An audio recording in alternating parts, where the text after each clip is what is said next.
السلام علیکم ورحمۃ اللہ وبرکاتہ۔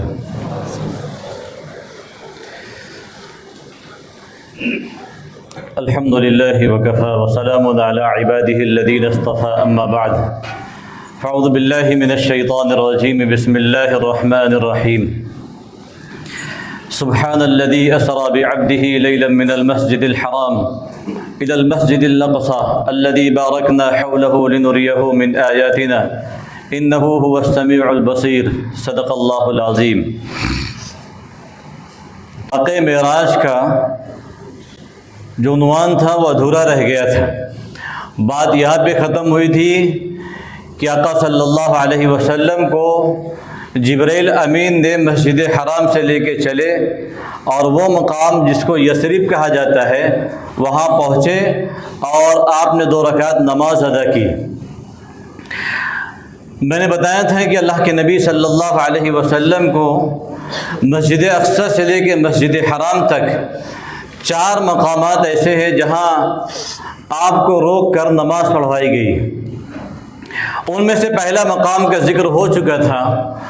دوسرا مقام آپ صلی اللہ علیہ وسلم جب وہاں سے چلے ہیں وہ ہے کوہ طور۔ وہاں جب پہنچے ہیں تو جبرائیل امین نے کہا کہ اللہ کے رسول صلی اللہ علیہ وسلم یہاں نماز ادا کریے۔ تو اللہ کے نبی صلی اللہ علیہ وسلم نے فرمایا کہ جبرائیل امین یہ کون سی جگہ ہے؟ تو جبرائیل نے فرمایا کہ یہ وہ جگہ ہے جہاں حضرت موسیٰ علیہ السلام کو اللہ تعالیٰ نے بات کرنے کا شرف دیا، اور یہی حضرت موسیٰ علیہ السلام کو پیغمبری بھی ملی۔ وہاں آقا صلی اللہ علیہ وسلم نے 2 رکعت نماز ادا کی، اور آگے آپ چلے مدین ایک علاقہ آتا ہے جہاں حضرت موسیٰ علیہ السلام نے حضرت شعیب علیہ السلام کی 10 سال تک بکریاں چرائی ہیں، اور فرعون کی ظلم و زیادتی کی وجہ سے شعیب علیہ السلام کے علاقے میں پہنچ گئے تھے حضرت موسیٰ علیہ السلام۔ 10 سال بکریاں چرانے کے بعد حضرت شعیب علیہ السلام کی ہی لڑکی سے ان کا نکاح ہوا حضرت موسیٰ علیہ السلام، اور واپس آپ مصر گئے، اور پھر واقعہ کیا ہوا آگے بہت سارے لوگ جانتے ہیں۔ یہاں آپ صلی اللہ علیہ وسلم کو رکا کر 2 رکعت نماز ادا کرنے کو جو کہا گیا، اس بات کا اشارہ تھا کہ اللہ کے رسول صلی اللہ علیہ وسلم ایک زمانہ ایسا آئے گا کہ جس علاقے میں آپ رہ رہے ہیں، جس ملک میں رہ رہے ہیں، اس ملک سے آپ کو ہجرت کرنی پڑے گی جیسے موسیٰ علیہ السلام کو کرنی پڑی تھی۔ اور جس طریقے سے موسیٰ علیہ السلام کو اللہ تعالیٰ نے دوبارہ اس ملک کو ان کے اقتدار میں دے دیا تھا اور وہ ظالم نیست و نابود ہوا تھا، ایسے ہی آپ کو ستانے والے، مکہ سے نکالنے والے وہ بھی ذلیل ہوں گے، اور دوبارہ اللہ تعالیٰ آپ کو مکہ مکرمہ میں داخل کرے گا۔ اور ہوا وہی کہ آقا صلی اللہ علیہ وسلم کی ہجرت کرنے کے 8 سال بعد واپس دوبارہ مکہ مکرمہ آپ پہنچے، اور اللہ تعالیٰ نے آپ کو ایک حاکم کی حیثیت سے، ایک بادشاہ کی حیثیت سے مکہ مکرمہ کی سرزمین کو آپ کے قدموں کے نیچے کر دیا۔ اس کے بعد آپ آگے چلے، وہ علاقہ جہاں حضرت عیسیٰ علیہ السلام کی پیدائش ہوئی، حضرت عیسیٰ علیہ السلام کی جائے پیدائش پر آپ صلی اللہ علیہ وسلم کو 2 رکعت نماز پڑھنے کو کہا گیا، اور آپ نے 2 رکعت نماز وہاں پڑھی اور پوچھا جبرائیل یہ کون سی جگہ ہے؟ کہا یہ وہ جگہ ہے جہاں حضرت عیسیٰ علیہ السلام کی پیدائش ہوئی تھی۔ حضرت عیسیٰ علیہ السلام کی جائے پیدائش پر اللہ کے نبی صلی اللہ علیہ وسلم کو 2 رکعت نماز پڑھوائی گئی، اس لیے کہ میرے محبوب جب آپ واپس جائیں گے اور جب آپ مکہ مکرمہ میں جا کے لوگوں کو بتائیں گے جس طریقے سے حضرت عیسیٰ علیہ السلام کی باتوں کو لوگوں نے جھٹلایا تھا، ویسے ہی آپ کے اس واقعے معراج کو، اس سفر کو لوگ جھٹلا دیں گے۔ حضرت عیسیٰ علیہ السلام کی پیدائش آپ سب جانتے ہیں کہ بغیر باپ کے اللہ تعالیٰ کے حکم سے ہوئی۔ حضرت عیسیٰ علیہ السلام کے کوئی باپ نہیں تھے، اور حضرت عیسیٰ علیہ السلام، حضرت مہدی علیہ السلام، یہ دونوں شخصیتیں ایسی ہیں ان کو لے کر بہت سارے لوگ فتنے کھڑا کرتے ہیں۔ پہلی بات تو مہدی علیہ السلام خود یہ نہیں کہیں گے کہ میں مہدی ہوں، یہ بات اپنے ذہن میں اچھی طریقے سے بٹھا لیجئے۔ پاکستان کے بہت بڑے عالم دین ہیں، سوشل میڈیا پہ بہت زیادہ لوگ ان کے بیانات سنتے ہیں۔ ان کے کلپس کسی نے مجھے بھیجا تھا، انہوں نے بتایا کہ ہمارے والد صاحب علاقے کے جماعت کے امیر تھے۔ ایک شخص عبادت بہت کثرت سے مسجد میں کرتا تھا، اکیلے بیٹھ کر عبادت کرتے کرتے اس نے کہا کہ امیر صاحب آپ نیک معلوم پڑتے ہیں اور اچھے معلوم پڑتے ہیں اور آپ کا علاقے میں نام بھی ہے، آپ کو میں ایک چیز بتا رہا ہوں، آپ کو اس کو یقین کر لینا چاہیے کیونکہ آپ نیک انسان ہیں۔ تو انہوں نے کہا بتاؤ کیا بتانا چاہ رہے ہو؟ کہا کہ میں یہ بتانا چاہ رہا ہوں کہ میں ہی مہدی ہوں۔ تو انہوں نے کہا کہ ہمارے والد صاحب نے کہا کہ یہ بات مجھے آپ نے بتا دیا ہے کہ میں مہدی ہوں، اب دوسرے انسان کو مت بتانا کہ میں مہدی ہوں، کیونکہ بعض مرتبہ انسان جب بہت زیادہ عبادت کرنے لگتا ہے تو سمجھتا ہے کہ میں ہی جنتی ہوں اور ساری اللہ تعالیٰ کی انعامات اور برکتیں میرے اوپر ہی اتر رہی ہے، باقی سب جہنمی ہے۔ جب نیا نیا نمازی کوئی مسجد میں نماز پڑھنے آتا ہے، رمضان میں خاص کر کے دیکھنے کو ملتا ہے، 2-4 رمضان اگر اس نے نماز کی پابندی کر لیا تو پھر لوگوں پہ تنقید کرنا شروع کر دیتا ہے، ارے یہ پتہ نہیں کیسے وضو بنا رہے، دیکھو ان کو چپل اتارنے کا طریقہ نہیں معلوم،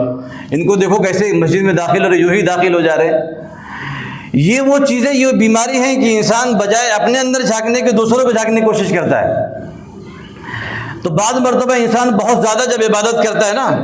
تو اس کا میٹر شارٹ ہو جاتا ہے۔ ان کے جملے، انہوں نے کہا کہ بعض مرتبہ جب انسان بہت زیادہ عبادت کرتا ہے تو کثرت سے عبادت بھی اسلام میں مطالبہ نہیں کیا گیا کہ بھائی کثرت سے تم صرف اللہ ہی کو یاد کرو۔ جتنے کام ہم دنیا کے اندر ہم کر رہے ہیں، بیوی بچوں کو پالنا، ان کی ضروریات کو پورا کرنا، ان کے لیے حلال روزی کا انتظام کرنا، ڈیوٹی پہ جانا، کام کاج کرنا، یہ سارے کام عبادت ہیں۔ ہم یہ سمجھتے ہیں کہ صرف نماز پڑھ لینا عبادت ہے۔ آپ صلی اللہ علیہ وسلم بیٹھے ہوئے تھے، ایک صحابی رسول آپ کے پاس بیٹھے ہوئے تھے، وہ ہمیشہ آپ صلی اللہ علیہ وسلم کے ساتھ رہتے تھے، اور ایک صحابی آپ صلی اللہ علیہ وسلم کے سامنے سے آ رہے ہیں، جا رہے ہیں، یعنی کام کاج کر رہے ہیں، وہ گھر کے کام کے لیے جا رہے ہیں، اپنی دکان کے لیے، اپنے کاروبار کے لیے آ رہے ہیں، جا رہے ہیں بار بار۔ تو جو بیٹھے ہوئے تو کہا کہ اے اللہ کے رسول صلی اللہ علیہ وسلم، اگر یہ چلنا پھرنا ان کا دین کے لیے ہوتا، کیونکہ آج فتنے کا دور ہے، آج جس ماحول میں ہم زندگی گزار رہے ہیں اس میں یہ ساری چیزیں بہت ہوتی ہیں، لوگ یہ سمجھتے ہیں کہ دنیا کا کام کرنا، اپنی ضرورت کا کام کرنا وہ دنیا ہے، دین ہے ہی نہیں، اس کو لوگ دین سمجھتے ہی نہیں۔ انہوں نے کہا کہ اللہ کے رسول صلی اللہ علیہ وسلم، اس بندے کا جو چلت پھرت کر رہا ہے، یہ چلت پھرت اگر یہ دین کے لیے ہوتا تو کتنا اچھا ہوتا۔ اللہ کے رسول صلی اللہ علیہ وسلم نے فرمایا، اگر یہ حلال راستہ اختیار کیے ہوئے اپنی بیوی بچوں کی ضرورت کو پورا کرنے کے لیے اور کسی کے سامنے اپنے دست کو نہ پھیلانا پڑے، کسی کے سامنے سوالیہ نہ بننا پڑے، کسی کے سامنے ہاتھ نہ پھیلانا پڑے، کسی سے بھیک نہ مانگنا پڑے، اس کے لیے اگر یہ جد و جہد کر رہا ہے، کوشش کر رہا ہے، چلت پھلت کر رہا ہے، وہ یہ چلنا پھرنا اس کا یہ عبادت میں شمار ہوگا، یہ اس کا اللہ تعالیٰ کی رضا میں شمار ہوگا۔ تو بات یہ چل رہی کہ حضرت عیسیٰ علیہ السلام کو اللہ تعالیٰ نے بغیر باپ سے پیدا کیا۔ حضرت عیسیٰ علیہ السلام کی پیدائش ہوئی، جیسے ہمارے یہاں 25 دسمبر کو حضرت عیسیٰ علیہ السلام کی پیدائش کا دن مناتے لوگ، کہ حضرت عیسیٰ علیہ السلام کی پیدائش 25 دسمبر میں ہوئی، تو ہمارے نزدیک اللہ تعالیٰ نے سب سے معتبر جو کتاب اتاری ہے ہمارے لیے، جو بتلایا وہ ہمارے لیے قرآن کریم ہے، اس میں کوئی شک شبہ نہیں ہے اس میں رد و بدل ہوا۔ قرآن کریم کے اعتبار سے اگر دیکھا جائے، قرآن جو کہہ رہا ہے اس اعتبار سے حضرت عیسیٰ علیہ السلام کی پیدائش کو جھٹلایا جائے گا، اس لیے کہ 25 دسمبر جب آتا ہے، دسمبر کا مہینہ ٹھنڈک کا مہینہ ہوتا ہے، ایسا مہینہ ہوتا ہے جس میں سردی بہت عروج پہ ہوتی ہے فلسطین میں، اس سردی کا ہم آپ تصور نہیں کر سکتے ہیں۔ اور یہاں اللہ تعالیٰ نے حضرت مریم علیہ السلام کے بارے میں کہا وَهُزِّي إِلَيْكَ بِجِذْعِ النَّخْلَةِ، کہ ہم نے مریم سے کہا کہ تم جاؤ اور کھجور کے درخت کو ہلاؤ اور اس سے کھجوریں جو گرے گی اس سے اپنی غذا حاصل کرو، اور چشمہ جو وہاں جاری ہے اس پانی کو پیو۔ تو کھجور پکتی کب ہے؟ دسمبر کے مہینے میں۔ وہ تو مئی اور جون کے مہینے میں پکتی ہے، تو لہذا حضرت عیسیٰ علیہ السلام کی پیدائش ہوئی تو مئی اور جون کے ہی مہینے میں ہوئی۔ خیر ہمیں اس سے بحث نہیں ہے۔ یہاں آقا صلی اللہ علیہ وسلم کو یہاں جو نماز پڑھائی گئی یہ اس بات کی طرف اشارہ کرا گیا کہ جب آپ مکہ مکرمہ پہنچیں گے لوگ جھٹلائیں گے، جیسے حضرت عیسیٰ علیہ السلام کو جھٹلا دیا تھا۔ حضرت عیسیٰ علیہ السلام کو کیسے جھٹلا دیا تھا کہ مریم یہ کیا کر کے لے کے آئی ہو؟ تو مریم علیہ السلام نے کہا فاشارت الیہ، اس بچے سے تم پوچھو۔ تو حضرت عیسیٰ علیہ السلام جو چھوٹے معصوم بچے تھے، جس بچے کا بولنا اس دنیا کے اندر ممکن ہی نہیں ہے، اس بچے نے چھوٹے سے بچے پہ جب والدہ کے اوپر الزام لگنے لگا کہ تمہارے بھائی بھی ایسے نہیں تھے، تمہارے باپ بھی ایسے نہیں تھے، تم کیسے ایسے ہو گئی ہو؟ اور یہودیوں نے حضرت مریم علیہ السلام پر الزام لگایا تھا، ایک بڑھئی تھا اس کے نام سے کہ بھائی یہ بڑھئی کی ہی ان سے تعلقات ہو گئے تھے جس کی بنیاد پر حضرت عیسیٰ علیہ السلام پیدائش ہوئے، جبکہ قرآن اس کی نکیر کر رہا ہے۔ قرآن تو یہ کہہ رہے ہیں کہ فرشتہ آیا اور فرشتہ انسان کی شکل میں، اس نے روح پھونک ماری اور پھونک مارنے کی وجہ سے اللہ تعالیٰ نے ان کے بطن میں حمل استقرار کر دیا تھا۔ وہ تمام الزامات کو خارج کر دیا ہے قرآن نے۔ تو حضرت عیسیٰ علیہ السلام نے کہا انی عبداللہ آتانی الکتاب وجعلنی نبیا، میں اللہ کا بندہ ہوں۔ اس چھوٹے سے بچے کو جس کا بولنا ناممکن ہے، بول ہی نہیں سکتا وہ، جب اس نے اپنی زبان میں بولا ہے انی عبداللہ، میں اللہ کا بندہ ہوں، آتانی الکتاب، مجھے اللہ کی طرف سے کتاب دی گئی، وجعلنی نبیا، میں اللہ کا نبی بھی ہوں، تب ساری قوم چپ ہو گئی کہ بھئی یہ اللہ کی طرف سے معجزہ ہے، اللہ کی طرف سے۔ اور آقا صلی اللہ علیہ وسلم پھر مسجد اقصی کی طرف روانہ ہوئے۔ یہ 4 مقامات ہو چکے، پہلا مدینہ منورہ، دوسرا کوہ طور، تیسرا مدین، چوتھا وہ مقام جہاں حضرت عیسیٰ علیہ السلام پیدا ہوئے جس کو بیت اللحم کہا جاتا ہے۔ آقا صلی اللہ علیہ وسلم کی سواری آگے چلی ہے، جب پہنچے مسجد اقصی کے باہر ایک پتھر، آج بھی وہ سوراخ، علماء لکھتے ہیں کتابوں کے اندر، آج بھی وہ پتھر ہے اور پتھر کے اندر سوراخ ہے۔ آقا صلی اللہ علیہ وسلم نے اس سوراخ جو پتھر کے اندر تھا اس میں اپنی سواری باندھی ہے۔ سواری باندھنے کا کیا مطلب ہوا کہ بھائی وہ سواری تو آپ صلی اللہ علیہ وسلم کے لیے معمور تھی نا، وہ تو آپ کے لیے مخصوص تھی، وہ سواری کہیں جا نہیں سکتی تھی۔ یہ امت کو پیغام دینا تھا، جیسا کہ میں کہتا ہوں نا کہ بھائی فتنے کا دور ہے، لوگ عجیب عجیب طریقے کے عقائد سکھاتے ہیں کہ لوگ یہ کہتے ہیں کہ اسباب سے کچھ بھی نہیں ہوتا، جو ہوتا ہے وہ اللہ کی ذات سے ہوتا ہے۔ بے شک اللہ کی ذات، لیکن اس دنیا کے اندر اللہ تعالیٰ نے اسباب کو بنایا ہے، اسباب کو اختیار کرنا پڑے گا۔ آقا صلی اللہ علیہ وسلم یہاں امت کو یہ پیغام دینا چاہ رہے ہیں، گرچہ یہ سواری ہمارے لیے معمور ہے، گرچہ سوارے لیے ہمارے لیے مخصوص ہے، لیکن یہاں اللہ کی طرف سے ہمیں یہ کہا گیا ہے کہ جو اسباب ہے دنیا کے اندر اس کو اختیار کرنا پڑے گا، اور اختیار کرنے کے بعد پھر کہو فتوکل علی اللہ، پھر میں نے اللہ کے اوپر اعتماد کیا۔ جیسے بڑا مشہور و معروف واقعہ ہے، آپ صلی اللہ علیہ وسلم کے پاس ایک صحابی رسول آئے ملاقات کرنے کے لیے، اور آپ نے اپنی سواری کو چھوڑ دیا یوں ہی، اور آقا صلی اللہ علیہ وسلم سے جب ملنے پہنچے تو فرمایا کہ تم کس سے آئے ہو؟ کہا میں سواری سے آیا ہوں۔ کہا سواری میں نے چھوڑ دیا اللہ کے بھروسے پر۔ آقا صلی اللہ علیہ وسلم نے فرمایا اللہ کے اوپر بھروسہ تب کرو، جاؤ پہلے اپنی سواری باندھ کے آؤ، سواری باندھ کے آنے کے بعد اللہ کے اوپر بھروسہ کرو۔ بھروسہ تو ہمیں کرنا ہی ہے، ہمارا تو یقین ہے، ایمان ہے اللہ کی ذات کے اوپر۔ تو یہاں آقا صلی اللہ علیہ وسلم نے یہ بتلانا چاہا کہ دنیا کے اندر رہتے ہوئے اسباب کو اختیار کرنا پڑے گا، بغیر اسباب کی کوئی چیز نہیں ہو سکتی۔ آپ میرا مائک لے کے بھاگ جائیں کہ بھائی آواز پہنچاؤ، تو بغیر اسباب کی آواز پیچھے پہنچے گی؟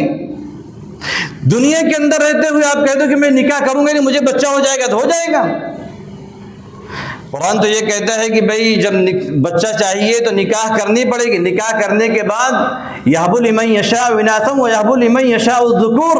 یہاں اللہ تعالیٰ کہتا ہے میں جس کو چاہتا ہوں پھر اولاد دیتا ہوں، جس کو چاہتا ہوں میں لڑکا دیتا ہوں، جس کو چاہتا ہوں لڑکی دیتا ہوں، جس کو چاہتا ہوں میں باز رکھتا ہوں، جس کو چاہتا ہوں نہیں دیتا ہوں، یہ میری حکمت ہے۔ بعض مرتبہ آدمی اسباب اختیار کر بھی لیتا ہے تو بھی نہیں ہوتا، اسباب بنانے کے بعد بھی۔ انسان نے دکان کھولی بہت اچھی، کاروبار شروع کیا، بہت اچھا، اسباب اختیار کیا، لیکن نہیں ہوتا۔ اللہ یہ بتانا چاہتے ہیں کہ دیکھو تمہارا کام ہے اسباب کا اختیار کرنا، باقی چلانا نہ چلانا، کرنا نہ کرنا وہ میری ذمہ داری ہے، میں کرنا چاہتا ہوں، لیکن اسباب کو انسان کو اختیار کرنا پڑے گا۔ جیسے آج کل نوجوانوں کے ذہن بنتے جا رہا ہے بس اللہ ہے کر دے گا، اللہ بے شک کر دے گا، لیکن اسباب کو اختیار کرنا پڑے گا، جاب پہ جانی پڑے گی، نوکری کرنی پڑے گی، کام دھندا کرنا پڑے گا، تب جا کے وہ کام ہوگا، رکشہ چلانی پڑے گی، جو بھی آپ کا اسباب ہے وہ اختیار کرنی پڑے گی، تو اللہ تعالیٰ ذریعہ معاش آپ کا بنائے گا، تب اس میں برکت ہوگی، تب اللہ تعالیٰ اپنی طرف سے برکت نازل کرے گا، تب اس میں آپ کے لیے اسباب پیدا ہوئے گا۔ صرف یہ کہہ دینے سے کہ اللہ ہے اور اللہ بنا دے گا، یہاں آقا صلی اللہ علیہ وسلم اس کا ہی میسج دے رہے ہیں۔ یہاں سواری باندھ کر آپ صلی اللہ علیہ وسلم جب پہنچے ہیں مسجد اقصیٰ کے اندر، اور مسجد اقصیٰ آپ سب جانتے ہیں کہ فلسطین کے اندر ہے، جہاں جہاں آپ صلی اللہ علیہ وسلم نے قیام کیا ہے وہاں اس نشانیوں کو آج بھی موجود رکھا گیا ہے۔ آپ صلی اللہ علیہ وسلم کھڑے ہوئے، وہ جو آپ نے دیکھا ہوگا مسجد اقصیٰ کی تصویر کو گولڈن گنبد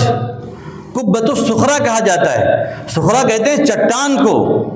اس کو وہ مسجد اقصیٰ سے باہر والے حصے میں، مسجد اقصیٰ کے اندر نہیں ہے۔ ہم لوگ سمجھتے ہیں کہ مسجد اقصیٰ کا حصہ ہے، وہ مسجد اقصیٰ اصل جو مسجد ہے اس سے خارج والے حصے میں قبۃ الصخرہ، وہاں آپ صلی اللہ علیہ وسلم اس چٹان سے ہی آگے کا آپ نے سفر شروع کیا تھا۔ آپ جب مسجد کے اندر پہنچے ہیں، تمام نبیوں کو اللہ تعالیٰ نے جمع کر دیا، جتنے بھی پیغمبر اس دنیا میں آئے تھے، ہم اپنی زبان میں جو کہتے ہیں کہ 1.25 لاکھ تقریباً، ان تمام انبیاءوں کو جمع کر دیا، اور آپ صلی اللہ علیہ وسلم کو امامت کرنے کے لیے کہا گیا، اس لیے آپ صلی اللہ علیہ وسلم کو امام الانبیاء کہا جاتا ہے۔ وہاں آپ نے 2 رکعت نماز پڑھائی، 2 رکعت نماز پڑھنے کے بعد وہی چٹان جو قبۃ الصخرہ کہا جاتا ہے وہاں آپ کھڑے ہوئے، قبۃ الصخرہ سے آپ کو سواری دی گئی، وہ سواری آپ صلی اللہ علیہ وسلم فرماتے نہایت خوبصورت سواری، جس کو رفرف کہا جاتا ہے، اس کو آسان زبان میں سمجھ لیں کہ اچھے ٹاور میں آپ جاتے ہوں گے، اچھی بہترین لفٹ لگی رہتی ہے، دیکھیے کتنا خوبصورت لگتا ہے، ایک ماڈا کی بلڈنگوں میں لفٹ کہاں کھڑی ہو جائے کچھ بھروسہ نہیں، اور ایک پرائیویٹ بلڈنگوں کی، اچھے ٹاوروں کی اس کی لفٹ، آپ صلی اللہ علیہ وسلم کو گویا کہ آج کی زبان میں سمجھنے کے لیے ایسی سواری وہاں سے دی گئی قبۃ الصخرہ سے کہ وہ سیدھا اوپر آسمان کی طرف آپ صلی اللہ علیہ وسلم روانہ ہوئے، اور وہ سواری اتنی تیز رفتار کی لمحوں کے اندر پہلے آسمان پر،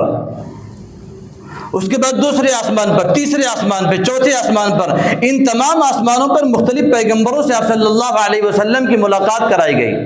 7ویں آسمان پر حضرت ابراہیم علیہ السلام سے ملاقات کروائی گئی۔ حضرت ابراہیم علیہ السلام کی ملاقات ہوئی 7ویں آسمان پر، پہلے آسمان پر حضرت آدم علیہ السلام کی، حضرت آدم علیہ السلام کی پہلے آسمان پر جب ملاقات ہوئی، اللہ کے نبی صلی اللہ علیہ وسلم کو انہوں نے سلام کیا، اور یا ابن الصالح یا بنی الصالح کر کے آپ صلی اللہ علیہ وسلم کو خطاب کیا۔ اللہ کے نبی صلی اللہ علیہ وسلم فرماتے ہیں کہ میں نے دیکھا کہ ہمارے باپ حضرت آدم علیہ السلام بیٹھے ہوئے ہیں، اپنے دائیں طرف دیکھ رہے ہیں تو بہت خوش ہو رہے ہیں، اور اپنے بائیں طرف دیکھ رہے ہیں تو بہت غمگین ہو رہے ہیں۔ اور آقا صلی اللہ علیہ وسلم نے فرمایا ان کے دائیں طرف جو اولادیں تھیں وہ ایسی اولادیں تھیں جو فرما بردار، اللہ تعالیٰ کی اطاعت کرنے والی، نمازوں کی پابندی کرنے والے، اللہ تعالیٰ کو خوش کرنے والی، اللہ تعالیٰ کو راضی کرنے والے اعمال کرنے والی، اور بائیں طرف وہ نافرمان اولاد جو اللہ تعالیٰ کو ناراض کرنے والی، جو اللہ تعالیٰ کے حکموں کو توڑنے والی، اور ایسی اولاد جو اللہ تعالیٰ کی باتوں کو نہ ماننے والی۔ تو وہ فرماتے ہیں آپ صلی اللہ علیہ وسلم دائیں طرف دیتے ہیں تو حضرت آدم علیہ السلام مسکراتے ہیں، بائیں طرف دیکھتے ہیں غمگین ہوتے ہیں۔ تو دائیں طرف دیکھنے کے بعد ظاہر سی بات ہے کہ کوئی بھی باپ ہو دنیا کا، ہر باپ یہ چاہتا ہے کہ میری اولاد کامیاب ہو، اور ہر باپ اپنی نیک اولاد کو دیکھ کے خوش ہوتا ہے۔ جو باپ نماز پڑھنے آتے ہیں، بہت سارے لوگوں کو میں نے محسوس کیا ہے، فجر کی نماز میں اپنی اولادوں کو وہ دیکھتے ہیں کہ بھائی یہ نماز پڑھنے آیا کہ نہیں آیا۔ میں نے بہت لوگوں کو دیکھا نماز میں، اکثر فجر میں دیکھتا ہوں میں، ان کی جوان اولاد جب وہ نماز پڑھنے آتی ہے فجر کی نماز میں، دیکھ کے خوش ہوتے ہیں وہ کہ میری وہ اولاد ہے جو اللہ تعالیٰ کی اطاعت کر رہی ہے، تو ظاہر سی بات ہے کہ اس باپ کا دل کتنا خوش ہو رہا ہوگا کہ چلو میری وہ اولاد، میری سگی اولاد کم سے کم جہنم سے بچنے کا تو فکر کر رہی ہے، میری وہ اولاد جو اللہ تعالیٰ کو خوش کرنے کی فکر کر رہی ہے۔ اور ایک وہ باپ ہے جس کو کوئی فکر نہیں، اپنی نماز پڑھ لیا، بھائی بچوں سے کہا بھائی پڑھتے نہیں تو میں کیا کروں۔ ایک عالم دین کے پاس، شاید میں پہلے بھی واقعہ بتایا تھا، ایک خاتون آئی، اس نے کہا کہ میرے بچے نماز کے لیے نہیں اٹھتے فجر میں اٹھاتی ہوں، بہت کوشش کرتی ہوں لیکن نہیں اٹھتے۔ یہ ان لوگوں کے لیے میسج ہے جو فجر کی نماز میں آتے ہیں، جو نہیں آتے خیر اللہ ان کو ہدایت دے۔ عالم دین نے کہا کہ بھائی کیسے جگاتی؟ بس جگاتی ہوں، نماز کے لیے اٹھتے ہی نہیں، 3-4 مرتبہ آواز لگاتی ہوں نہیں اٹھتے۔ تو عالم دین نے کہا اگر تمہارے گھر میں آگ لگ جائے اور آگ بہت زور سے جلنے لگے تو کیا کرو گے آپ؟ جس طریقے سے اپنی اولاد کو نماز کے لیے جگا رہے ویسے جگاؤ گے یا کچھ اور انداز ہوگا؟ اس خاتون نے کہا وہ انداز تو نہیں ہوگا، میں اپنے بچوں کو اپنے گودی میں اٹھا کے لے کے جاؤں گی اس آگ سے بچانے کے لیے جو آگ میرے گھر میں لگ چکی ہے۔ ان عالم دین نے کہا جو آگ گھر میں لگ چکی ہے اس کی اتنی فکر ہے اپنی اولاد کو گود میں اٹھا کے لے جانے کے لیے کہ میرا اولاد آگ میں جلنے نہ پائے، اس جہنم سے کیوں نہیں فکر کرتی جو آگ کبھی بجھنے والی نہیں ہے؟ جس آگ کے بارے میں آقا صلی اللہ علیہ وسلم نے فرمایا جہنم کی صرف ایک چنگاری چھوٹا سا وہ دنیا کے اندر اگر اتر جائے، آپ صلی اللہ علیہ وسلم نے فرمایا کہ سب کچھ جلا کر خاک کر دے، دنیا کے اندر سب کچھ ختم ہو جائے، ایک چنگاری صرف جہنم کی۔ وہاں انسانوں کا کیا عالم ہوگا کہ جس انسان کو جہنم کے اندر ہی ڈال دیا جائے گا۔ اللہ تعالیٰ ہماری حفاظت فرمائے۔ تو میں یہ کہہ رہا تھا کہ نیک اولادوں کو دیکھ کے خوش ہوتا ہے انسان، اور بری اولاد نافرمان اولاد کو دیکھ کر غمگین ہوتا ہے، میری وہ اولاد ہے جو نافرمان میری بات نہیں مانتی۔ یہاں حضرت آدم علیہ السلام کا بھی عمل یہی ہے۔ اللہ تعالیٰ سے دعا ہے کہ اللہ تعالیٰ ہم سب کو حضرت آدم علیہ السلام کے دائیں جانب جگہ عطا فرمائے۔ حضرت ابراہیم علیہ السلام سے 7ویں آسمان پہ ملاقات ہوئی، بیت المعمور سے ٹیک لگائے ہوئے حضرت ابراہیم علیہ السلام بیٹھے ہوئے ہیں۔ حضرت ابراہیم علیہ السلام وہ پیغمبر ہیں کہ جن کی پشت میں آ کر حضرت اسماعیل علیہ السلام کا سلسلہ ملتا ہے، اور آقا صلی اللہ علیہ وسلم کا نسب وہی ملتا ہے حضرت اسماعیل علیہ السلام سے۔ انہوں نے بھی یا نبی الصالح کر کے پکارا، آپ کو سلام بھی کیا۔ اور بیت المعمور وہ جگہ ہے کہ جس کے بارے میں قرآن کریم میں اللہ تعالیٰ نے قسم کھائی ہے۔ بیت المعمور کے بارے میں آپ اللہ نے کیا قسم کھائی ہے؟ والسقف المرفوع،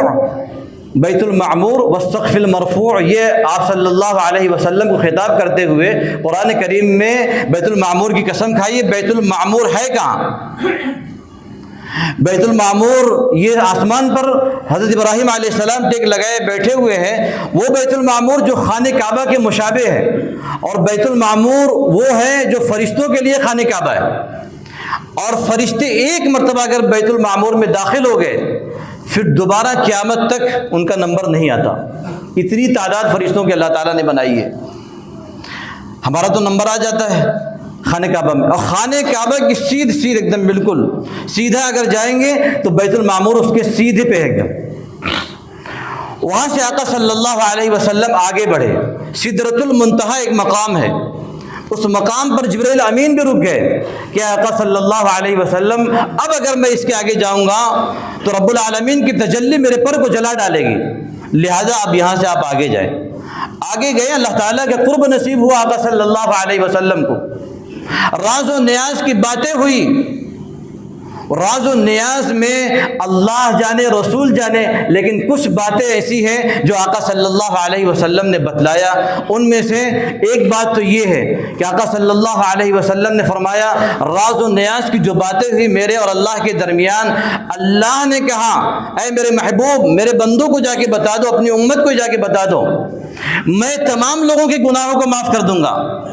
تمام لوگوں کو بخش دوں گا، کسی کو بھی جہنم میں نہیں ڈالوں گا، سب سے خوش ہو جاؤں گا، سب سے راضی ہو جاؤں گا، سوائے ایک لوگ کے۔ وہ کون لوگ جانتے ہیں؟ جو اللہ کی ذات میں کسی کو شریک کرے،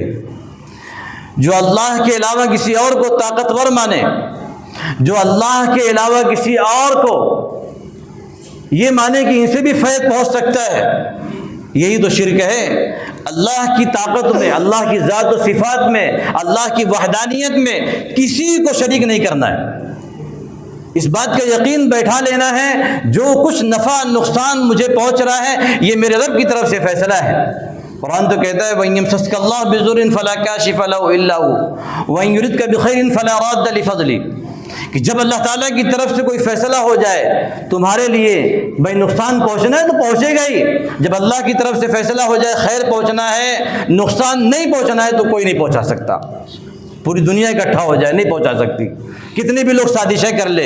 کتنی بھی پلاننگ بنا لے، ساری پلاننگیں دھری کی دھری رہ جاتی ہیں جب اللہ کا فیصلہ اترتا ہے۔ اور پوری انسانیت اگر لگ جائے خیر پہنچانے میں، بھلائی پہنچانے میں، لیکن اللہ کی طرف سے شر پہنچانے میں فیصلہ ہو چکا ہے تو ابھی کوئی بھلائی نہیں پہنچا سکتا۔ ایک چیز، ایک اللہ کی طرف سے یہ پیغام ملا جو راز و نیاز کی باتیں ہوئی۔ دوسرا یہ کہ آقا صلی اللہ علیہ وسلم نے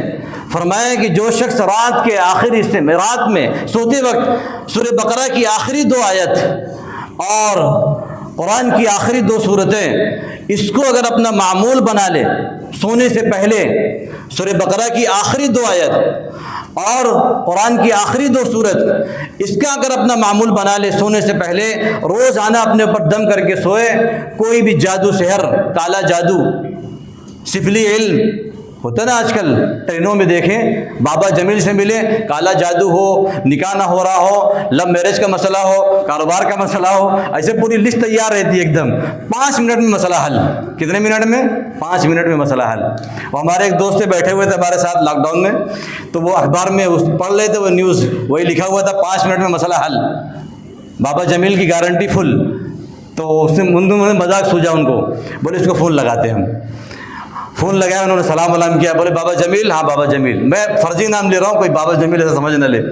بابا جمیل صاحب لاک ڈاؤن لگ گیا ہے 15 دن کا اور پورے طریقے ٹھپ ہو چکا، لاک ڈاؤن کھلوا دیں، آپ کی جو فیس رہے گی ہم آپ کو دے دیں گے۔ اس نے کہا بہت چالاک ہوتے نا سب، آپ ہمارے موبائل پہ پہلے 200 روپے کا ریچارج کرا دیں پھر آپ کا مسئلہ حل کریں گے۔ میں نے کہا دیکھو 200 روپے کا مسئلہ پہلے اس نے رکھ دیا، 200 روپے کا ریچارج جیسے ہوا یہ فون بند کر کے غائب ہو جائے گا، پھر بابا جمیل کو ڈھونڈتے رہو۔ تو کالا جادو ہو، سفلی علم ہو، اور بھی کوئی مسئلہ ہو، بندش ہو،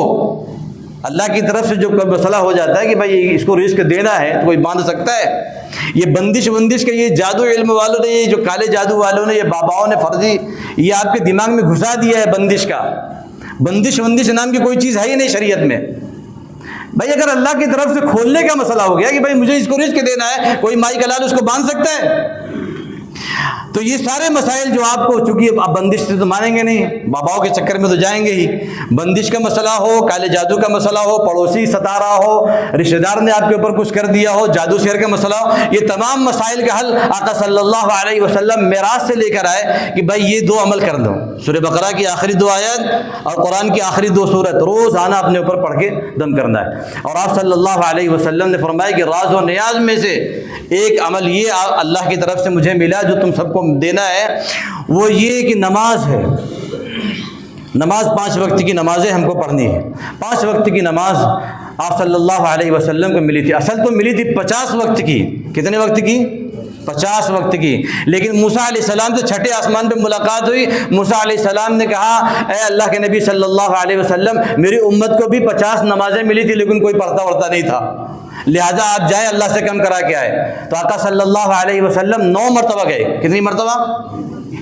مرتبہ گئے؟ 9 مرتبہ۔ تو 5 9 45 ہوتا ہے نا۔ وہ ایک بیٹھا ہوا تھا، ایک عالم دین بیان کر رہے تھے، بولے یار 1 مرتبہ اور چلے گئے تو ختم ہو جاتی چھٹی، پڑھنا ہی نہ پڑتا تھا۔ تو جب 5 نمازیں رہ گئی، آقا صلی اللہ علیہ وسلم پھر آئے، موسیٰ علیہ السلام نے کہا پھر جائیے، میری امت نہیں پڑھتی تھی، نہیں پڑھیں گے لوگ۔ ہم کو تو یقین ہی نہیں ہوتا ایسا کیسا ہو سکتا ہے، ہم تو پڑھ رہے ہیں۔ تو اللہ کے نبی صلی اللہ علیہ وسلم نے فرمایا کہ مجھے اب شرم آتی ہے، اب میں نہیں جاؤں گا۔ واپس آئے، اللہ کی طرف سے اعلان ہوا لا تبدیل لکلمات اللہ، اللہ کا فیصلہ نہیں بدلتا۔ اے آقا صلی اللہ علیہ وسلم، آپ کی امت 5 وقت کی نماز پڑھے گی، میری طرف سے 50 نمازوں کا اجر ملے گا، 50 نمازوں کا ثواب ملے گا۔ اس لیے میرے دوستو ہم سب پابندی کریں، اللہ تعالیٰ سے دعا ہے کہ اللہ تعالیٰ ہمیں عمل کرنے کی توفیق عطا فرمائے۔